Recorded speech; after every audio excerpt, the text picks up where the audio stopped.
Mabuhay and good morning, my dear tourists. My name is Margaret, or you can call me Ate Marga for short, and I will be one of your step-on guide on Baguio for today. Oh, and beside me, I'd like you all to meet our coach captain, not driver, Kuya Eddie. Say hi, Kuya Eddie. Alright, time check. It's 6 a.m. and our estimated time of arrival at our first destination is at 10 a.m. So for now, I'd like you all to pay attention to some gentle reminders that I will be giving so we can have a smooth, enjoyable, and educational tour. Is that clear, my dear tourists? Alright. Well, first and foremost, please remain seated at all times and avoid making unnecessary movements while the bus is moving. Okay. Second, please take good care of your valuables as winner travel and tours will not be held liable for any loss. Third, since we're still in the pandemic, may I please request everyone to keep their face mask on at all times.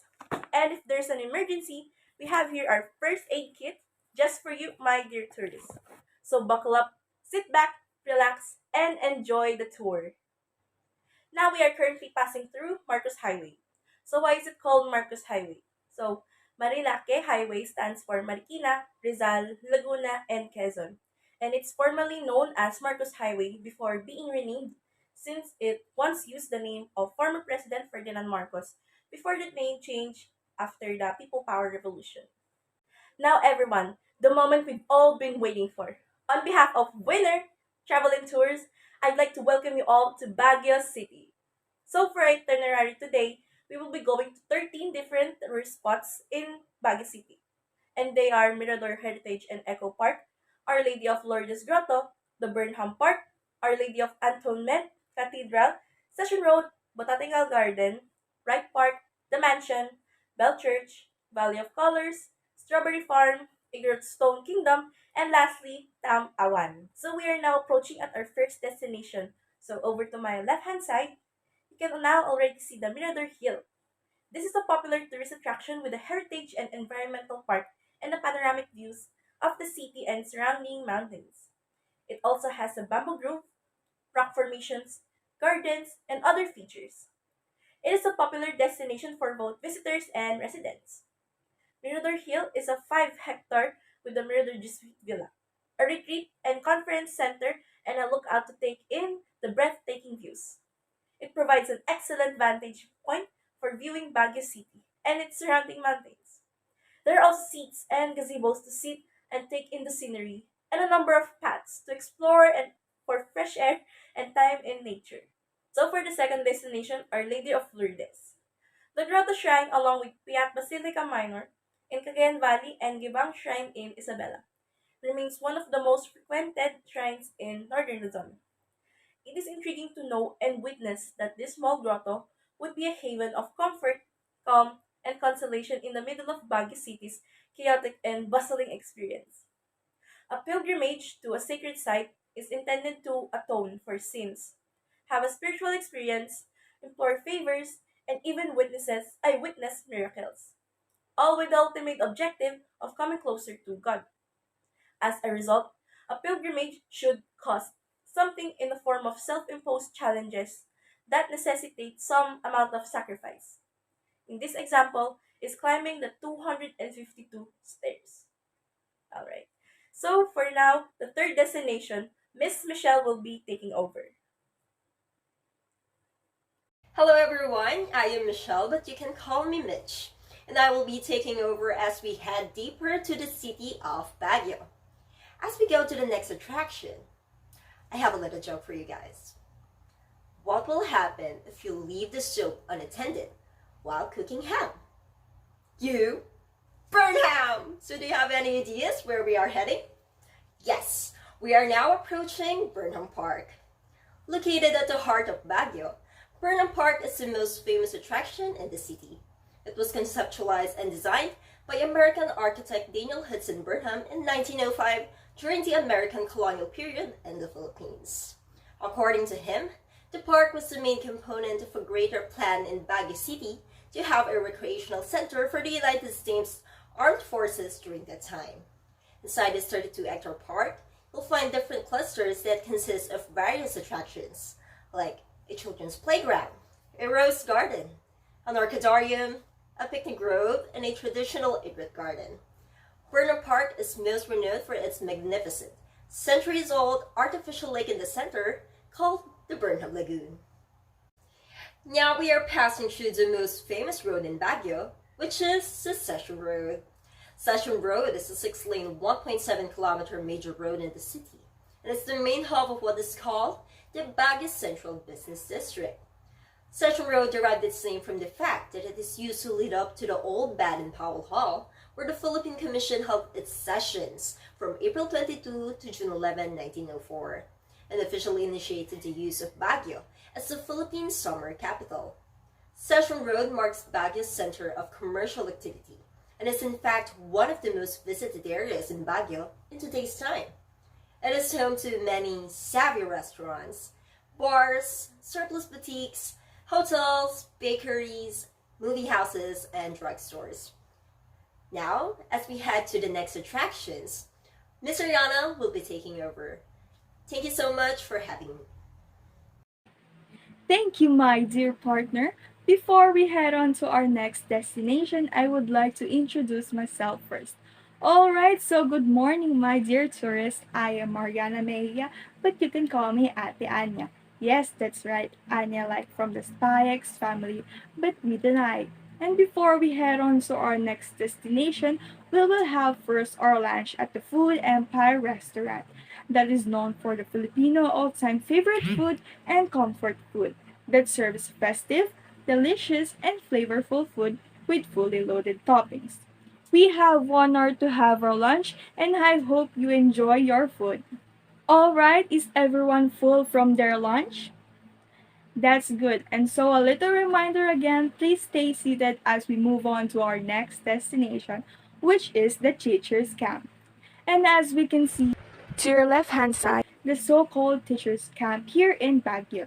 History notes that Teacher Camp was founded in 1908 as a vacation home for teachers visiting from outside the city.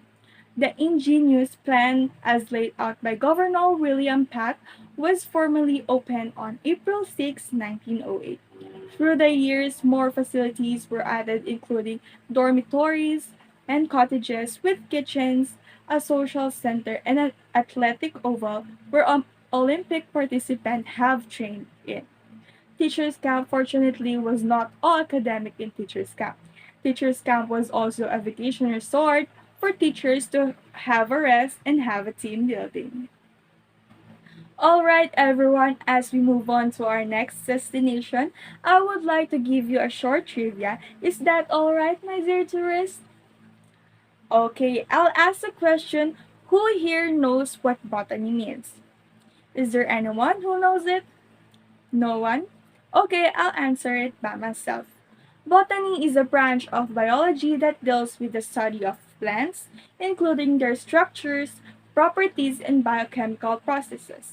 And because of that little trivia, we are now heading to the famous botanical garden. And as we approach, please look at the left side to see the beautiful garden. The botanical garden was originally named the Botanical Garden during the pre-martial law times. It was then named the Imelda Park in 1970. By then, President Ferdinand Marcos, when he declared martial law on the country, the park was named after his wife, the First Lady Imelda Marcos. Years after the Marcos regime, it was renamed Baguio Botanical Gardens up until now. Botanical Garden is composed of cultural garden, and it has an imposing tunnel that brings visitors deep inside the garden. Also, the tunnel is surrounded by lush plants with white roots and yellow bell-like flowers hanging upside down, creating a canopy that looks like delicate flowers. And as we approach our last destination with me, and before I leave you to my beautiful partner, I would like to share a little joke. Is that okay, my dear tourists? Alright, the joke is connected to our next attraction. What place is always right? Does anyone know? No one knows? It is called the Wright Park. Haha. Okay, kidding aside, we're now approaching the Wright Park, which is one of the many recreational facilities created and named after Governor Luke Edward Wright, a former Governor General of the Philippines. The whole park itself is picturesque and Instagram worthy. Take a picture by the pool of pines, a rectangular body of water in the middle of the park. Trees are very abundant here, a contrast to the busy road of Session Road. There are few activities you can do here aside from sightseeing, like horseback riding, but it is more fun if you walk at the Wright Park to feel the breeze and appreciate the beauty in the park. And now that my time is over and before I go, I hope you have fun and have many learning experiences on our three attractions with me. And I am happy to be with you. And now I will give the front of the bus to my lovely partner, Miss Gab. And don't forget, I am your tour guide, Miss Anya. I hope you guys enjoy our last destination because for our next goal, we'll be going to Bell Church. But before that, again, I would like to introduce myself. Good day, everyone. My name is Gab, your step-in guide for our next destination. Our next destination is the Bell Church. Bell Church was found on August 4, 1940 in Mountain Province, now Benguet, by a Chinese immigrant from Canton, China, led by Nang Ping. They were devotees of the Buddhist monk Ji Gong. The Bell Church organization designated its temple in Benguet as its headquarters. Bell Church is a Taoist temple between Baguio City and La Trinidad, Benguet. It is considered the city's gem and as its lesser-known landmark since it's separate from the usual itinerary offered by the travel agencies. In 1954, he first preached in dining hall of the restaurant. Eventually, he transferred the place of worship to his residence along the 6-kilometer mark in La Trinidad due to the increasing number of devotees. He was known as the Chinese Buddhist Temple, whose membership is composed of primarily ethnic Chinese farmers. And the temple had to move again to its present site along the 3-kilometer mark in the 1960s and has it's become known as the Bell Church.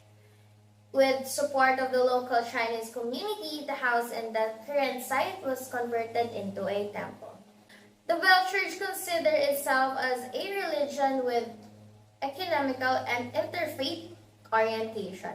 The Bell Church has 5 patron saints who represent the religions of Taoism, Buddhism, Christianity, Islam, and Confucianism.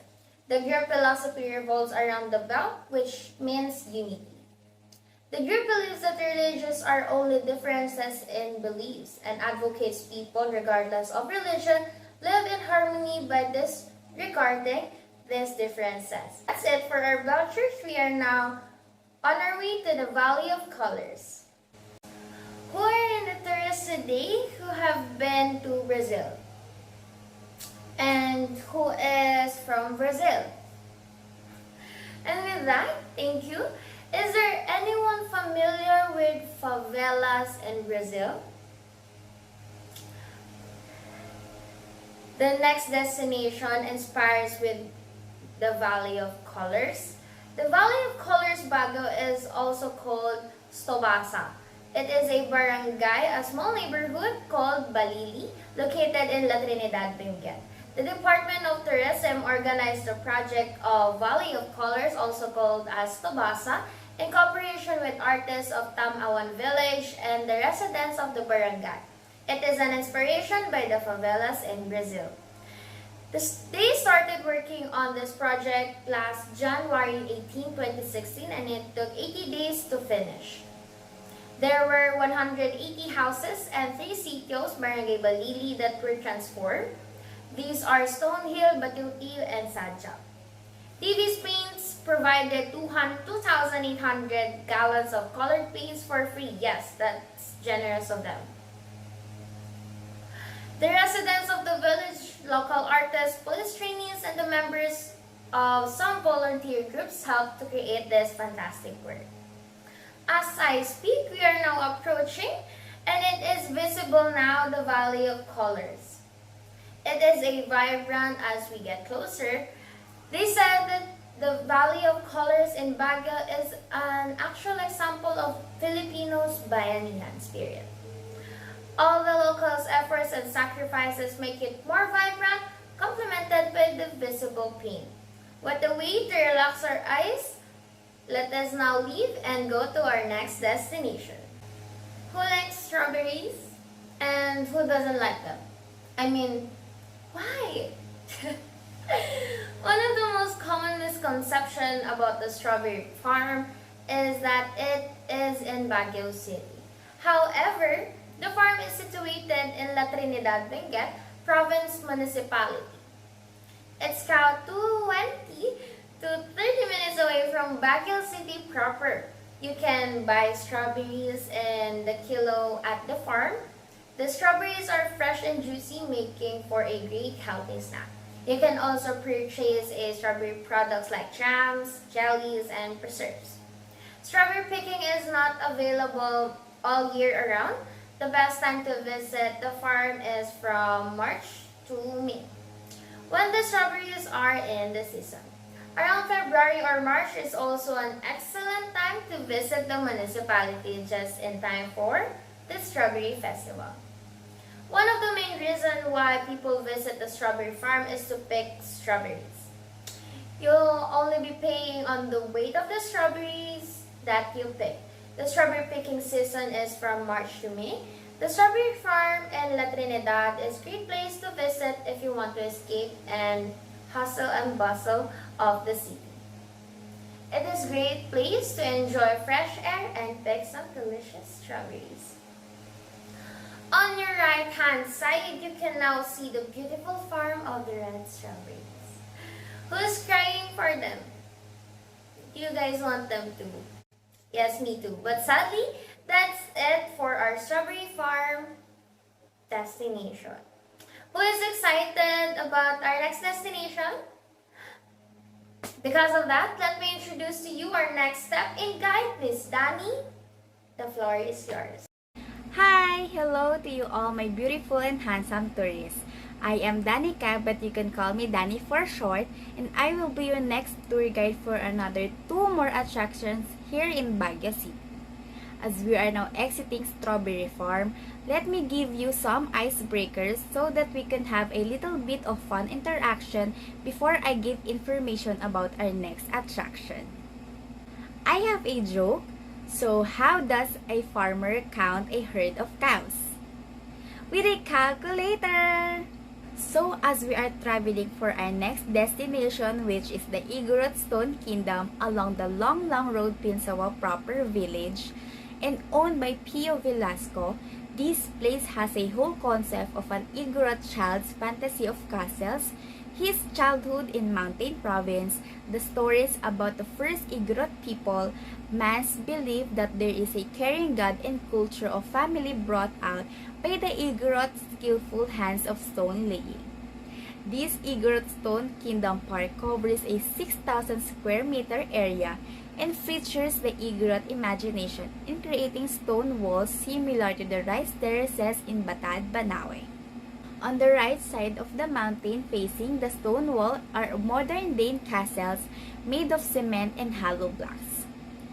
Velasco even said that it is not just a stone wall built on the side of the mountain, it contains the history of the different provinces of Cordillera.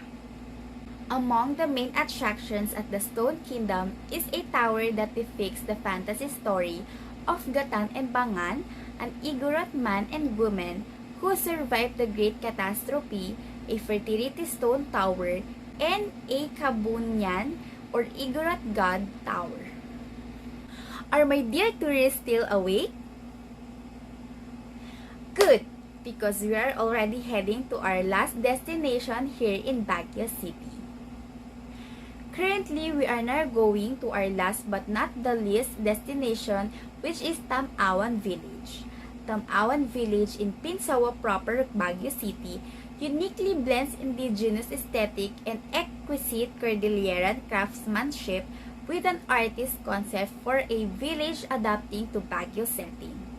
It is a venue for art and cultural activities that would enhance appreciation of culture and beauty.